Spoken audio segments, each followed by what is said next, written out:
அனைவருக்கும் சிறந்த நாள் வணக்கங்கள். தை பிறந்தால் வழி பிறக்கும். எல்லாருக்கும் தை திருநாள், தை பொங்கல் சிறந்த நல் வாழ்த்துக்களை சித்தர் வாக்கு ஜோதிடத்தின் மூலம் தெரிவித்துக் கொள்கிறேன். இன்றைய தினம் தை பிறந்தால் வழி பிறக்கும் என்பது யாருக்கு பார்க்க போகிறோம் அப்படின்னா, மீன ராசிக்கு பார்க்க போகிறோம். அதே போல் எப்படி மகர ராசி பற்றி சொன்னோமோ அதே மாதிரி மீன ராசிக்காரங்க நிறைய கஷ்டங்கள், இப்போ சரியாகும், நாளைக்கு சரியாகும், அப்படி எத்தனையோ காலங்கள் அவங்களுக்கும் பல கஷ்டங்கள் வேதனைகள்லாம் கடந்து வந்திருக்காங்க. சரி, இப்போ மீன ராசியினுடைய கிரக அமைப்புகளை பற்றி பார்ப்போம். இப்போ முதல்ல மீன ராசியில் உட்கார்ந்துருக்கிறது ராகு. மீன ராசியில் ராகு தெய்வீகத்தை, அதாவது இந்த ராகு என்பது தெய்வீகத்தை அதிகப்படுத்தக்கூடிய ஒரு சக்தி. அடுத்து தனஸ்தானத்தில் 10ஆம் அதிபதி தனஸ்தானத்தில் குரு இருப்பது நிச்சயமாக தொழில் மூலம் வருமானம் நிச்சயமாக உறுதியாக இதுவரை ஏற்படாத அளவிற்கு வருமானம் முன்னேற்றம் உறுதியாக ஏற்படும். அதில் சந்தேகமே இல்லை. ஏன்னா 10ஆம் அதிபதி 2ஆம் இடத்துல இருந்தால் பதவி முன்னேற்றம் கூட சிலருக்கு ஏற்படும். பதவி உயர்வு, பதவி முன்னேற்றம், அரசாங்க உத்தியோகம், இந்த மாதிரி அரசாங்க உத்தியோகம் பார்ப்பதற்கும் அரசாங்க உத்தியோகம் கிடைப்பதற்கும் மீனராசிக்காரர்களுக்கு 100க்கு 100 வாய்ப்பு உண்டு. ஏற்கனவே அரசாங்க உத்தியோகத்தில் இருக்கக்கூடியவங்களுக்கு பதவி உயர்வும் கிடைப்பதற்கு வாய்ப்பு உண்டு. இது தனஸ்தானத்தில் 2ஆம் இடத்தில் இருக்கக்கூடிய குருவினால் ஏற்படுறது. அடுத்து 7ஆம் இடத்தில் உங்களுக்கு கேது உட்காந்து, ஏன்னா திருமணம் கொஞ்சம் தடை ஏற்படும். இருந்தாலும் அந்த திருமண தடையை ஒரு தகர்த்துவதற்கு குரு வலிமையாக இருக்கிறார். ஏன்னா குரு 2ஆம் இடத்துல இருக்கும்போது திருமணத்தை நடத்தி கொடுக்கக்கூடிய வாய்ப்பு ஏற்படும். ராகு 7ஆம் இடத்துல இருந்தால், அது கேது 7ஆம் இடத்துல இருந்தால் திருமண தடை ஏற்படும். இருந்தாலும் குருவால் அந்த திருமண தடை விலகிறதுக்கு வாய்ப்புகள் உண்டு. சரிங்களா? அடுத்து பார்த்தீங்கன்னா, இந்த 9ஆம் இடத்தில் உங்களுக்கு 3-8க்குரியவர் 9ஆம் இடத்துல இருக்கிறார் சுக்கிரன்.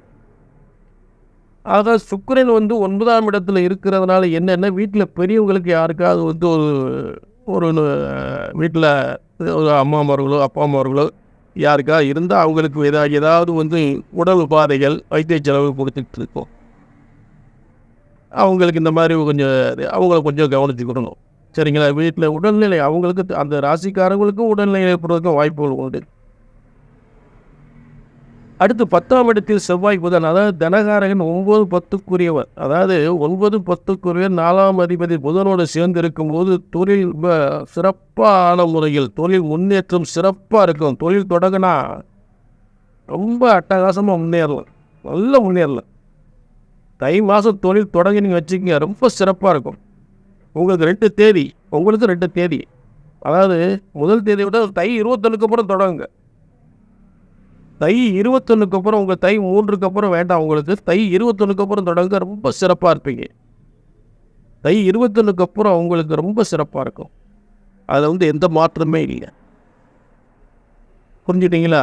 அதை மீனராசி உங்களுக்கு, அதாவது தொழில்காரகனும் 10ஆம் அதிபதியும் 4ஆம் அதிபதியும் ரொம்ப வலிமையாக இருக்கக்கூடிய நிலையில் இருக்குது. அதே 9க்குரியவர் 4க்குரியவர் 7க்குரியவரும் சேர்ந்து 10ல் உட்காந்துருக்காங்க. அது கணவன் மனைவி ஏதாவது தொழில் தொடங்கிறதா இருந்தால் அருமையாக தொடங்கலாம், சூப்பராக இருக்கும். கணவன் மனைவி 2 பேரும் சேர்ந்து தொழில் தொடங்கினா ரொம்ப பிரமாதமாக நல்ல முன்னேற்றம் பெறலாம். சில வெளிநாட்டுக்கு போகிற முயற்சிகள் இருந்தால் நிச்சயமாக வெளிநாட்டு முயற்சிகள் வெற்றி பெறும். கண்டிப்பாக வெளிநாட்டு வேலைக்கு போகலாம், அதில் எந்தவித சந்தேகமும் இல்லை.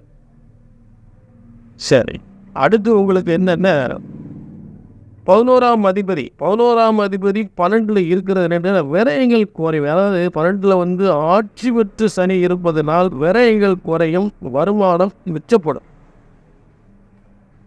ஒரு ஆட்சி பெறாத கிரகம் 12ல் இருந்தால் தேவையில்லாத விரயங்கள் ஆகிட்டு இருக்கும்.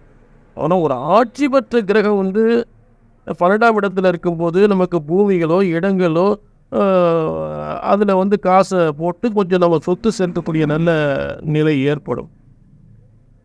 12ஆம் அதிபதி வந்து 12ல் வலிமையாக இருக்கும்போது நிச்சயமாக சொத்து சேரக்கூடிய ஒரு சிறந்த யோகங்கள் ஏற்படும். ஆக பெரிய பாதிப்பு என்று சொல்வதற்கு இல்லை. ஏன்னா ராகு பயிற்சி வந்து எங்களுக்கு ராகு பயிற்சி சரியில்லைன்னு சொல்கிறாங்க. அதை பற்றி கவலைப்படாதீங்க. சரிங்களா? என்ன திருமணம் தடைப்பட்டு திருமண முயற்சிகள் தடைப்பட்டு நடக்கும். அதெல்லாம் நடக்கும், நிச்சயமாக நடக்கும். ஏன்னா குரு பலத்தோடு இருக்கிறனால நிச்சயமாக நடக்கும்.